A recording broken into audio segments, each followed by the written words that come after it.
सत श्री अकाल जी। आप सब जी का स्वागत है तुहाडे अपने YouTube channel positive vibe Punjab दे उत्ते। अज जिहड़ी वीडियो तुहाडे सामने लैके आए हैं राजे, ये हैगी है जी अपना कोऑपरेटिव बैंक का पेपर होने जा रहा जिहड़ा ਉਹਦੇ वास्ते है जी बैंकिंग अवेयरनैस दी है। आपां अज कुछ इंपोर्टेंट फैक्ट के बारे जाणांगे वर्ल्ड बैंक बारे। ठीक है जी, वर्ल्ड बैंक तो क्वेश्चन आ सकता है, आराम दे नाल एक अद्धा क्वेश्चन बनूगा। तो ये मैं कोशिश की है भी 15 तो 16 फैक्ट पाए हुए आ वर्ल्ड बैंक के बारे। चलो आप पढ़ते हैं बहुत वधिया तरीके दे नाल। ते वीडियो नूं लाइक कर दिओ बेटे, शेयर कर दिओ ते चैनल नूं कर लिओ सबसक्राइब जिहड़े बच्चे नवे ने। तो स्टार्ट करते हैं बेटे। फस्ट क्वेश्चन थोड़ी स्क्रीन पर रहा, ठीक है जी। वर्ल्ड बैंक, ठीक है जी। वर्ल्ड बैंक कहता जी was come into existence on. तो वर्ल्ड बैंक कदों आया, ठीक है जी। तो ये ऑप्शन तुसीं दसनिया मैनू। ए जुलाई 1946, जुलाई 1945, जुलाई 1944। ठीक है जी। देखो बिल्कुल क्लोज ऑप्शन मिलणगियां तुहानूं, बिल्कुल क्लोज। तो इसका राइट आंसर बनता बेटे सी। ठीक है जी, इसका राइट आंसर की बनता है जुलाई 1944। अगे चलते हैं जी आपां। हैडकुआटर पूछ रहा जी, headquarter of the World Bank कित्थे है जी। Headquarter of World Bank Washington DC है, जनेवा। ठीक है जी।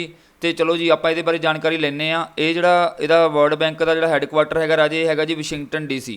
ठीक है जी, याद रखना ये क्वेश्चन सब तो ज़्यादा आता होंगे। ये क्वेश्चन बहुत बारी आता होंगे।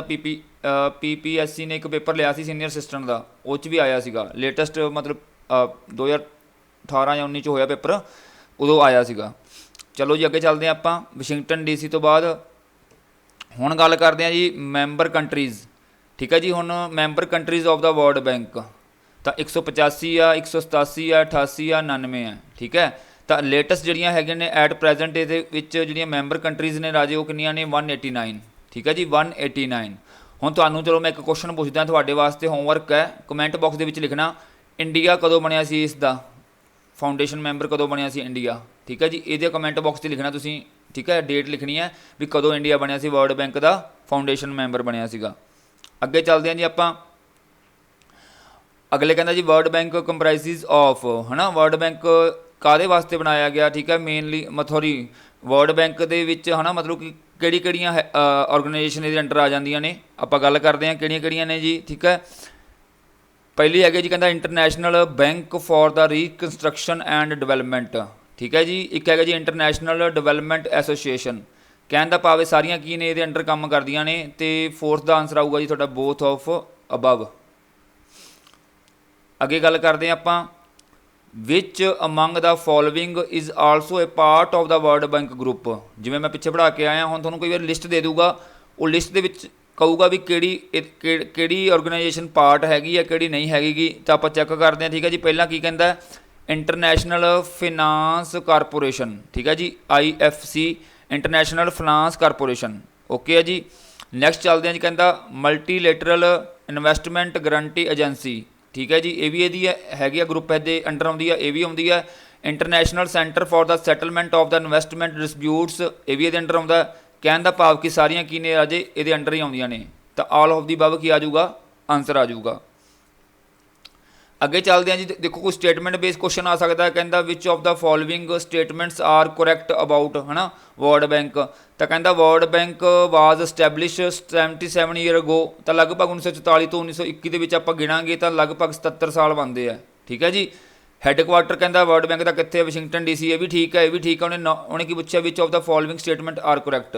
एडम स्मिथ कहता is the foundation father of the World Bank. ये गलत है राजे। एडम स्मिथ तो एक मॉडर्न इकनॉमिक्स का की है फादर है। तो ये नहीं है तो ओनली की आ जाऊगा A एंड B। ठीक है, एडम स्मिथ नहीं आता गा, फादर ऑफ इकनॉमिक्स है। अगे चलते हैं जी आपां। तो कहता the main focus of IBRD and IDA। ठीक है जी, पिछे मैं थोड़ा पढ़ा के हटिया जिहड़ियां बॉडीज़ ने। तो ये कादे वास्ते वर्क करदियां ने। ठीक है जी, कादे वास्ते कहता डिवेलप्ड कंट्री वास्ते करदियां ने, डिवेलपिंग कंट्री वास्ते करदियां ने, बोथ वास्ते करदियां ने, या फिर नन ऑफ दी अबव वास्ते करदियां ने। तो राजे जिहड़ियां कंट्रियां हजे डिवेलपिंग के अंडर ने, मतलब कि हजे हो रही ने एस्टैबलिश, मतलब कि अपने आप को की कर रही एस्टैबलिश कर रही ने, वो वास्ते काम करता। ठीक है, जिवें लोन वगैरह प्रोवाइड करता है तो डिवेलपिंग कंट्रीज आ जाएगियाँ। अगे गल करते हैं जी आपां president of the World Bank. ये तुसीं याद कर लेना क्योंकि 2019 के की सीगे नवे बने सीगे ये। ठीक है, तो ये है जी थोड़े इस तो पहला नाम सीगा इन्हां दा, बट जिहड़े लेटेस्ट है ने डेविड। ठीक है, डेविड मलपास नाम याद रख लियो। अगे गल करते हैं जी आपां ਇਹ ਜਿਹੜੇ ਡੇਵਿਡ ਮਲਪਾਸ ਜੀ ਅਪਾਇੰਟਡ ਹੋਏ ਨੇ ਕਹਿੰਦਾ ਵਰਲਡ ਬੈਂਕ ਦੇ ਪ੍ਰੈਜ਼ੀਡੈਂਟ, ਇਹ ਕਦੋਂ ਹੋਏ ਨੇ? ਦੇਖੋ ਕੁਐਸਚਨ ਆਏ ਵੀ ਆ ਸਕਦਾ ਹੈ 2012 'ਚ ਹੋਏ, 14 'ਚ ਹੋਏ, 15 'ਚ ਹੋਏ, ਤਾਂ ਇਹ 19 'ਚ ਹੋਏ ਸੀਗੇ। ਠੀਕ ਹੈ ਜੀ, 2019 ਨੂੰ ਹੋਏ ਆ। ਅੱਗੇ ਚੱਲਦੇ ਹਾਂ ਜੀ ਆਪਾਂ। ਦੇਖੋ ਬਸ ਸਿਰਫ ਇੱਕ ਸਟੈਟਿਕ ਫੈਕਟ ਹੈ, ਯਾਦ ਰੱਖਣੇ ਨੇ ਬਸ, ਡਾਇਰੈਕਟ ਕੁਐਸਚਨ ਆਊਗਾ, ਇਹਦੇ ਵਿੱਚ ਕੋਈ ਸਮਝਾਉਣ ਵਾਲੀ ਕੋਈ ਚੀਜ਼ ਨਹੀਂ ਹੈਗੀ ਗੀ। ਅੱਗੇ ਚੱਲਦੇ ਹਾਂ ਜੀ ਆਪਾਂ। ਵਰਲਡ ਬੈਂਕ ਕਹਿੰਦਾ group get it's formal existence. ਠੀਕ ਹੈ ਜੀ, ਠੀਕ ਹੈ, ਜਦੋਂ ਮਤਲਬ ਕਿ ਇੱਕ ਇਹਨੇ ਕੰਮ ਕਰਨਾ ਸਟਾਰਟ ਕੀਤਾ, ਐਂ ਕਹਿ ਸਕਦੇ ਹਾਂ ਵੀ ਜਦੋਂ ਤੋਂ ਇਹਨੇ ਵਰਕਿੰਗ ਦੇ ਵਿੱਚ ਆਇਆ। ਕਦੋਂ ਆਇਆ ਜੀ ਇਹ? ਦੇਖੋ 27 ਸਤੰਬਰ 1945, 27 ਅਕਤੂਬਰ 1945, 27 ਦਸੰਬਰ 1945, 27 ਦਸੰਬਰ 1946। ਤਾਂ ਰਾਈਟ ਆਂਸਰ ਕੀ ਬਣ ਜੂਗਾ ਬੇਟੇ ਦਾ? ਰਾਈਟ ਆਂਸਰ ਬਣ ਜੂਗਾ ਡੀ, 27 ਦਸੰਬਰ 1946 ਨੂੰ ਵਰਕਿੰਗ ਦੇ ਵਿੱਚ ਆਇਆ ਸੀਗਾ। ਠੀਕ ਹੈ ਜੀ, ਅੱਗੇ ਚੱਲਦੇ ਹਾਂ ਆਪਾਂ। ਕਹਿੰਦਾ ਦਾ president is selected by the board of executive directors for a dash year renewable terms. ਮਤਲਬ ਕਿੰਨੇ ਸਾਲ ਵਾਸਤੇ ਚੁਣਿਆ ਜਾਂਦਾ ਹੈ? ਠੀਕ ਹੈ ਜੀ, ਪ੍ਰੈਜ਼ੀਡੈਂਟ ਤਾਂ 5 ਸਾਲ ਵਾਸਤੇ ਚੁਣਿਆ ਜਾਂਦਾ ਹੈ। ਠੀਕ ਹੈ ਜੀ, 5 ਸਾਲ ਵਾਸਤੇ, ਭੁਲੇਖਾ ਨਹੀਂ ਖਾਣਾ, ਨਾ 3 ਨਾ 4, 5 ਸਾਲ। ਅੱਗੇ ਚੱਲਦੇ ਹਾਂ ਜੀ ਆਪਾਂ, ਨੈਕਸਟ ਕੁਐਸਚਨ ਵੱਲ ਮੂਵ ਕਰਦੇ ਹਾਂ। ਅੱਗੇ ਕਹਿੰਦਾ ਜਿਹੜੇ ਐਗਜ਼ੀਕਿਊਟਿਵ ਡਾਇਰੈਕਟਰ ਹੁੰਦੇ ਆ, ਕਹਿੰਦਾ make up the board of directors of the world bank ਦੇ ਨੋਰਮਲੀ ਕਹਿੰਦਾ meet at least dash a week. ਇੱਕ ਹਫ਼ਤੇ ਦੇ ਵਿੱਚ ਕਿੰਨੀ ਵਾਰੀ ਮਿਲਦੇ ਆ? ਕਾਹਦੇ ਵਾਸਤੇ ਮਿਲਦੇ ਆ? ਮੰਨ ਲਓ ਕੋਈ ਅਪਰੂਵਲ ਦੇਣੀ ਹੈ, ਠੀਕ ਹੈ, ਲੋਨ ਦੀ, ਗਰੰਟੀ ਦੀ, ਨਿਊ ਪੋਲਿਸੀਜ਼ ਐਸਟੈਬਲਿਸ਼ ਕਰਨੀਆਂ ਨੇ, ਠੀਕ ਹੈ ਜੀ, ਜਾਂ ਕੋਈ ਬਜਟ ਵਗੈਰਾ ਹੋ ਗਿਆ, ਠੀਕ ਹੈ, ਮਤਲਬ ਜੋ ਵੀ ਨਵੀਆਂ ਪੋਲਿਸੀਜ਼ ਵਗੈਰਾ ਬਣਾਉਣੀਆਂ ਨੇ, ਸਾਰਾ ਹਿਸਾਬ ਕਿਤਾਬ ਰੱਖਣਾ, ਉਹਦੇ ਵਾਸਤੇ ਕਿੰਨੀ ਵਾਰੀ ਮਿਲਦੇ ਹਫ਼ਤੇ ਦੇ ਵਿੱਚ? 3 ਵਾਰੀ ਮਿਲਦੇ ਆ ਥਰਾਈਸ, 2 ਵਾਰੀ ਮਿਲਦੇ ਆ ਟਵਾਈਸ, 1 ਵਾਰੀ ਮਿਲਦੇ ਆ। ਬਹੁਤ ਵਧੀਆ ਕੁਐਸਚਨ ਹੈ, ਇਹ 2 ਵਾਰੀ ਮਿਲਦੇ ਆ ਜੀ, ਟਵਾਈਸ ਇਨ ਏ ਵੀਕ। ਠੀਕ ਹੈ, ਰਾਈਟ ਆਂਸਰ ਕੀ ਹੈ? Twice in a week. ਅੱਗੇ ਚੱਲਦੇ ਹਾਂ ਜੀ। ਕਹਿੰਦਾ basic purpose of the world bank. ਹੁਣ ਵਰਲਡ ਬੈਂਕ ਦਾ ਬੇਸਿਕ ਪਰਪਸ ਕੀ ਸੀਗਾ? ਵਰਲਡ ਬੈਂਕ ਦਾ ਬੇਸਿਕ ਪਰਪਸ ਕੀ ਹੈ? ਕਹਿੰਦਾ removal of the poverty from the world. ਬਿਲਕੁਲ ਠੀਕ ਹੈ ਜੀ। ਕਹਿੰਦਾ provide the credit to the poor countries and developing countries. ਤਾਂ ਬਿਲਕੁਲ ਰਾਈਟ ਹੈ, ਤਾਂ ਦੋਨੇ ਕੀ ਹੋ ਜਾਣਗੇ? ਬੋਥ ਆਫ ਦਾ ਅਬਵ, ਦੋਨੇ ਕੰਮ ਵਰਲਡ ਬੈਂਕ ਦੇ ਨੇ। ਅੱਗੇ ਗੱਲ ਕਰਦੇ ਆ ਜੀ। ਕਹਿੰਦਾ which of the following is not matched correctly. ਤਾਂ ਐਸਟੈਬਲਿਸ਼ ਈਅਰ ਦਿੱਤਾ ਹੋਇਆ। ਹੁਣ ਦੇਖੋ ਇਹਦੇ ਵਿੱਚ ਕੀ ਹੈ ਵੀ ਤੁਹਾਨੂੰ ਇਹਨਾਂ ਦੀ ਫੁੱਲ ਫਾਰਮ ਵੀ ਆਉਣੀ ਚਾਹੀਦੀ ਹੈ, ਵੈਸੇ ਤਾਂ ਮੈਂ ਲਿਖਵਾਈ ਆ ਪਿੱਛੇ। ਦੇਖੋ ਇਹਦੇ ਵਿੱਚ ਜਿਹੜਾ ਹੁਣ ਹੈਗਾ IBRD, ਇਹ ਐਸਟੈਬਲਿਸ਼ ਹੋਇਆ ਸੀ 1944 ਨੂੰ। ਠੀਕ ਹੈ ਜੀ, ਇਹ ਹੈ ਕੀ ਹੈ ਜੀ? ਇੰਟਰਨੈਸ਼ਨਲ, ਠੀਕ ਹੈ ਜੀ, International Bank of Reconstruction and Development. ਠੀਕ ਹੈ ਜੀ, ਇਹ ਹੈਗਾ ਜੀ 1944, ਬਿਲਕੁਲ ਰਾਈਟ ਹੈ। ਅੱਗੇ ਆ ਗਿਆ ਜੀ IFC। ਇਹ ਗਲਤ ਮੈਚ ਹੋਇਆ ਵੈ, ਮਤਲਬ ਇਸ ਕੁਐਸਚਨ ਦਾ ਆਂਸਰ ਕੀ ਹੈ? IFC ਹੈ। ਇਹ ਗਲਤ ਮੈਚ ਹੋਇਆ ਰਾਜੇ। ਇਹ ਬਣਿਆ ਸੀਗਾ ਜੀ 20 ਜੁਲਾਈ 1956 ਨੂੰ ਬਣਿਆ ਸੀਗਾ, ਤੇ ਇਹ ਹੈਗਾ ਜੀ finance corporation, international finance corporation ਹੈ, ਇੰਟਰਨੈਸ਼ਨਲ,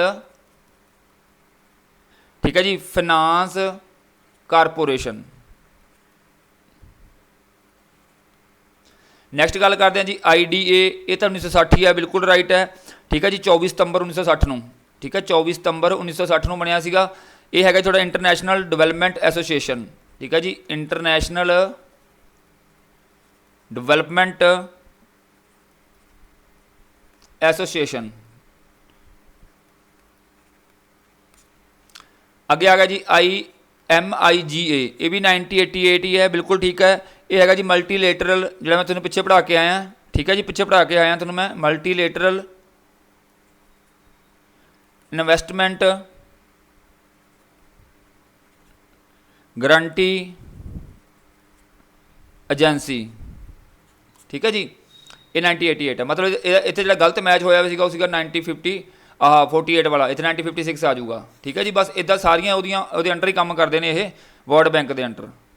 ਅੱਗੇ ਗੱਲ ਕਰਦੇ ਹਾਂ ਜੀ। ਕਹਿੰਦਾ ਵਾਈ ਵਾਜ਼ ਦਾ ਵਰਲਡ ਬੈਂਕ ਐਸਟੈਬਲਿਸ਼। ਤਾਂ ਵਰਲਡ ਬੈਂਕ ਐਸਟੈਬਲਿਸ਼ ਹੋਇਆ, ਤੁਹਾਨੂੰ ਪਤਾ ਵੀ ਜਦੋਂ ਸੈਕਿੰਡ ਵਰਲਡ ਵਾਰ ਹੋਈ ਹੈ ਤਾਂ ਕਾਫੀ ਨੁਕਸਾਨ ਹੋਇਆ ਸੀਗਾ ਦੁਨੀਆ ਭਰ ਦੇ ਵਿੱਚ। ਤਾਂ ਉਹਦੇ ਵਾਸਤੇ ਦੇਖੋ ਇਹ ਕਹਿੰਦਾ to promote the international trade. ਇਹ ਗਲਤ ਹੈ ਜੀ, ਇਹਦਾ ਰਾਈਟ ਆਂਸਰ ਹੈਗਾ ਜੀ B, to reconstruct the economics damage during the Second World War. ਬਿਲਕੁਲ ਰਾਈਟ ਹੈ ਜੀ। ਠੀਕ ਹੈ, ਤਾਂ ਆਹ ਗਲਤ ਨੇ, ਜਿਹੜਾ ਵਰਲਡ ਵਾਰ 2 ਤੋਂ ਯਾਦ ਰੱਖ ਲਿਓ। ਠੀਕ ਹੈ ਜੀ, B ਆਂਸਰ ਆਊਗਾ। ਤੇ ਲਾਸਟ ਫੈਕਟ ਹੈਗਾ ਜੀ। ਕਹਿੰਦਾ which of the following statement is correct about the world Bank. World bank ਦੇ ਬਾਰੇ ਸਟੇਟਮੈਂਟ ਕਿਹੜੀ ਕਰੈਕਟ ਹੈ? ਕਹਿੰਦਾ every member country of the IMF International Monetary Fund ਹੈ। ਠੀਕ ਹੈ ਜੀ, automatically become the member of the world Bank. ਬਿਲਕੁਲ ਠੀਕ ਹੈ ਜੀ। ਦੇਖੋ ਜਿਹੜੀ IMF ਦੀ ਮੈਂਬਰ ਬਣ ਜਾਂਦੀ ਹੈ ਉਹ ਆਟੋਮੈਟਿਕਲੀ ਕੀ ਬਣ ਜਾਂਦੀ ਹੈ? ਵਰਲਡ ਬੈਂਕ ਦਾ ਮੈਂਬਰ ਬਣ ਜਾਂਦੀ ਹੈ। ठीक है। तो ये भी कह सकते हैं भी वर्ल्ड बैंक का मैंबर होने वास्ते IMF का मैंबर होना जरूरी है। तो आ गलत है जी, the World Bank has the 45 founder members, ये भी गलत है। India is not a founding member, ये भी गलत है। IMF is the part of the World Bank Group, ये भी गलत है। तो बिल्कुल ठीक जी हैगी करैक्ट पूछी से उन्होंने, तो फस्ट है तो उन्होंने मैंबर बनना पऊगा कंट्री को IMF का, जे उन्हें की है वर्ल्ड बैंक, जां कह लो वर्ल्ड बैंक के आ गया, जे वर्ल्ड बैंक के आप मैंबर बन गए तो आटोमैटिकली आप IMF का भी मैंबर बन जाएंगे। ठीक है, कहने का भाव यही है। ऐ कह लो, मैं थोड़ा चलो थोड़े जे बोलने के शायद मेरा स्टेटमेंट गलत ना बोली गई हो, वर्ल्ड बैंक है IMF है। मान लो कोई बंदा की है यदा मैंबर बन जाता कोई कंट्री, तो वह की है यदा पार्ट बन जाता है। ठीक है जी, वर्ल्ड बैंक का पार्ट बन गया तो यदा बन जूगा। ठीक है जी, क्लीयर है। तो आई होप तुहानूं ये पसंद आई होगी वीडियो बेटा, तो जल्दी जल्दी हम कोशिश करांगे भी पेपर नेड़े है तुहानूं इदां ही सिलेबस कंप्लीट करा दिए। वैसे अज तो पहला 6-7 वीडियो आ चुकी हैं, तो मैक्सीमम टू मैक्सीमम वीडियो आप लैके आवांगे, तो इदां आप छोटी छोटी वीडियो पावांगे तां जो तुहाडा इंटरस्ट बनिया रहे। ठीक है जी, तो शुक्रिया, धन्नवाद। सरबत दा भला बाबा मेहर करे।